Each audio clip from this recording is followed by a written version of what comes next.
Bonsoir à tous, bienvenue dans votre magazine Planète Locale. Comme chaque lundi, vous le savez, nous parlons environnement en mettant en avant différentes initiatives éco-citoyennes dans notre région. Une question pour commencer, peut-on s'engager pour l'environnement quand on est commercial ? Eh bien, c'est le pari justement de notre invité qui a lancé sa plateforme pour soutenir les startups engagées dans le commerce de produits éthiques et engagés. Vianney Fourrure, créateur du site Vianney Fourrure, est avec nous. Bonsoir. Bonsoir. Merci beaucoup d'être avec nous, d'avoir accepté notre invitation. Et Nour l'a dit, bien sûr, pour son bon plan écolo et pour cette co-interview, est avec nous en plateau. Bonsoir Nour. Bonsoir. Et tout de suite donc, notre invité, c'est parti. Alors Vianney, vous avez 25 ans, vous avez lancé votre activité il y a un petit peu plus d'un an maintenant, mais votre engagement pour l'environnement, ça date de bien avant, j'imagine. Oui, ça date d'il y a plus d'un an, évidemment. C'est vrai qu'en fait, j'étais vraiment engagé au quotidien. Et c'est vrai qu'il y a plus d'un an, quand la crise sanitaire ne m'a pas permis de continuer dans mon métier de commercial, j'étais en ancienne publicitaire. C'est vrai que j'ai voulu allier mes convictions personnelles, mon engagement au quotidien, avec justement mon métier pour pouvoir justement me lever tous les jours avec justement cette envie de pouvoir... Vous êtes posé plein de questions, c'était un peu le chamboulement ? Exactement, oui, c'était un petit peu le chamboulement, mais en fait c'était comme une évidence parce que c'est vrai que ça me tenait tellement à cœur et j'étais tellement engagé pour les causes environnementales qu'au final je devais y participer en fait, c'était vraiment... Vous pratiquez la pêche, je crois Alors j'ai pratiqué, mais c'est vrai que du coup voilà, c'est vrai que il y a aussi plein de rapports à la nature, plein de rapports aux animaux. C'est vrai que voilà, on va dire au quotidien, que ce soit dans ma vie pro ou perso, j'aime justement être au contact de la nature. Ouais. Et du coup, vous disiez cet engagement, vous avez envie de le concrétiser, et ça donne vianneyfourrure.fr. Exactement, oui. En fait, c'est mon prénom tiré mon nom, où en fait, j'ai voulu créer une plateforme pour les professionnels, une plateforme destinée aux professionnels engagés, qui puissent regrouper justement tous les produits que je propose, une plateforme où il y aurait justement qui servait vraiment d'un gain de temps pour les professionnels où justement il n'y aurait pas toute cette partie de recherche ou autre. Et justement, ces professionnels, c'est vous qui les contactez ? Est-ce que c'est eux qui viennent vers vous ? Comment ça fonctionne ? Comment vous créez le lien ? Alors en fait, c'est moi qui les contacte. C'est vrai que j'ai vraiment un travail de prospection, mais c'est vrai que du coup la plateforme va vraiment faciliter les échanges où les professionnels pourront trouver facilement les informations et venir à moi. Et après, moi je me déplace dans toute la région de France pour venir sur les lieux de travail et leur présenter justement ces belles innovations engagées. Et qu'est-ce qu'on y trouve alors sur cette plateforme où vous axez quand même sur une variété de produits en particulier ou pas forcément ? Exactement. Alors en fait, ce sont des produits qui respectent vraiment une réelle éthique, où justement ils sont donc bio, naturels, vegan, non testés sur les animaux, sans plastique, fait en France et en circuit court. Ça, c'est vos critères. On peut pas déroger à la règle. Tout à fait, exactement. C'est vraiment, on va dire, quelque chose qui me tenait beaucoup à cœur, et c'est vrai qu'en toute transparence, justement, ça permet aux professionnels, en toute confiance, de venir vers moi par rapport aux produits.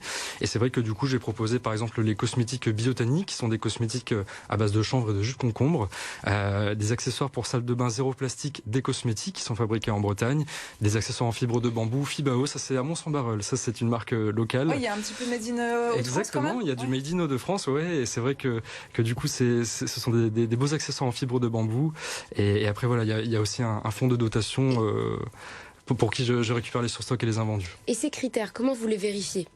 Alors comment je les vérifie ? En fait c'est très très simple, je prends contact avec les marques. Alors il y a vraiment une présélection de fait évidemment, mais c'est vrai que du coup il y a beaucoup d'échanges, vraiment de relations de confiance en fait avec les marques avec qui je travaille. Est-ce que pour le consommateur, j'imagine que c'est important parce qu'il y a beaucoup de choses aujourd'hui qui sont étiquetées, labellisées, bio, respectueuses de l'environnement, mais parfois on a du mal à s'y retrouver.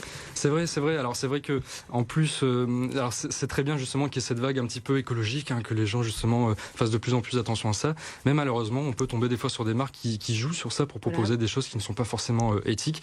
Et là justement le but c'était vraiment de proposer des créations artisanales qui respectent vraiment à 100% une réelle éthique. Et vos clients, c'est qui alors ? C'est que des commerçants, des petites boutiques ou... Oui, tout à fait. Alors ça va vraiment être de la petite boutique, après même aux franchisés, mais évidemment ce sera toujours des commerces qui sont un petit peu dans le bio, dans le naturel, et qui sont également engagés sur ça. Donc c'est pas destiné aux particuliers, c'est vraiment pour les commerçants qui veulent se fournir en produits tout à fait, exactement. Et c'est vrai que par contre, je fais également des événements, des marchés qui vont permettre justement d'aller à la rencontre des particuliers, écouter ce qu'ils ont à dire et répondre à leurs attentes au mieux. Et commercial, donc indépendant, si on l'a bien compris, ça donne quoi depuis un an? Il faut que ça s'installe, c'est compliqué. Vous parlez de prospection, ça c'est un terme très commercial. Tout à fait, ouais. Alors ça me sert énormément et c'est vrai que depuis un an, l'activité se porte bien. Je pense que même depuis la crise sanitaire, les gens en tout cas sont de plus en plus sensibles aux causes environnementales, notamment à la réduction des déchets. C'est vrai que quand on était confinés, on s'est peut-être tous un peu rendu compte qu'on amassait énormément de choses à la maison. Et donc en tout cas, voilà, moi je suis vraiment heureux de faire ça et j'espère en tout cas que ce sera pérenne par la suite. Alors vous êtes aussi partenaire de l'association Deka Cleanup à Dunkerque avec des appels aux dons. Ça consiste en quoi? Ça fait partie aussi de votre engagement en parallèle de l'activité vraiment professionnelle? Exactement. Alors en fait, c'est vrai que moi je travaille avec le fonds de dotation Diane qui se trouve également sur Dunkerque, pour qui je récupère les surstocks et les invendus. C'est la chose dont je parlais tout à l'heure.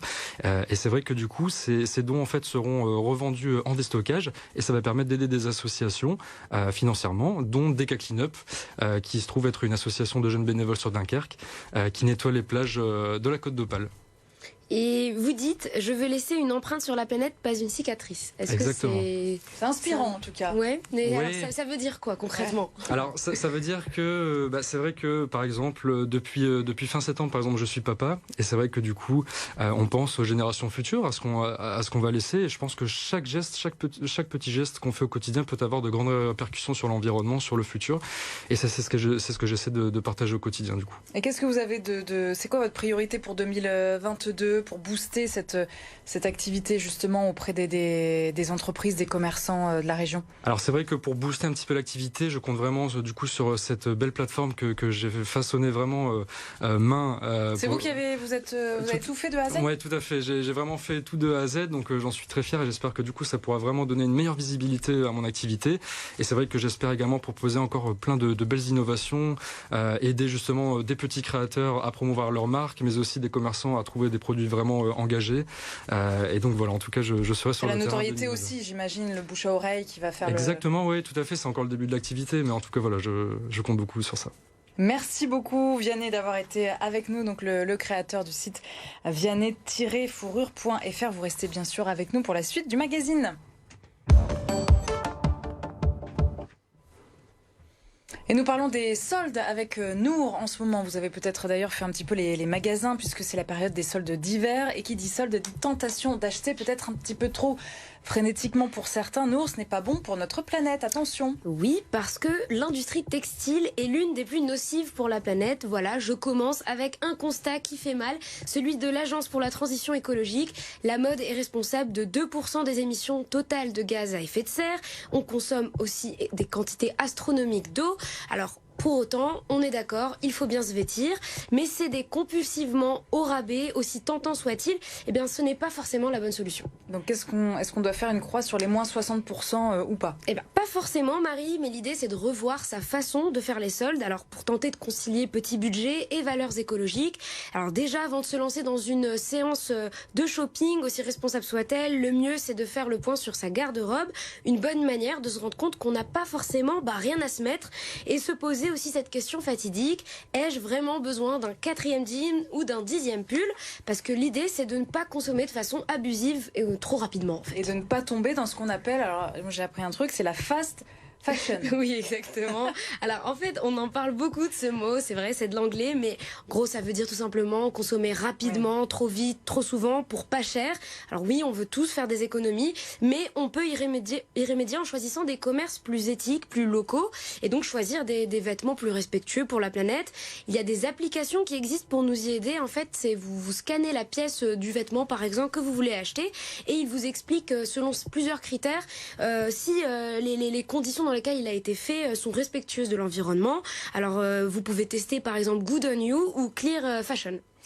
Et on n'est pas obligé d'acheter neuf, en fait. Pas du on y tout. regarde bien. Exactement, même pour en période de solde, on peut toujours faire, comment dire, appel, non, mais en tout cas, revenir à la seconde main. Je vous en parle souvent pour que c'est une bonne alternative quand on a besoin de renouveler un peu sa garde-robe tout en minimisant son impact sur la planète. Alors en période de solde, je vous l'ai dit, ça fonctionne. Il y a plein de boutiques dans la région, d'associations qui font dans la seconde main et je ne sais plus où j'en étais, mais voilà. Oui. On peut partir sur le troc. Oui, et c'est ça.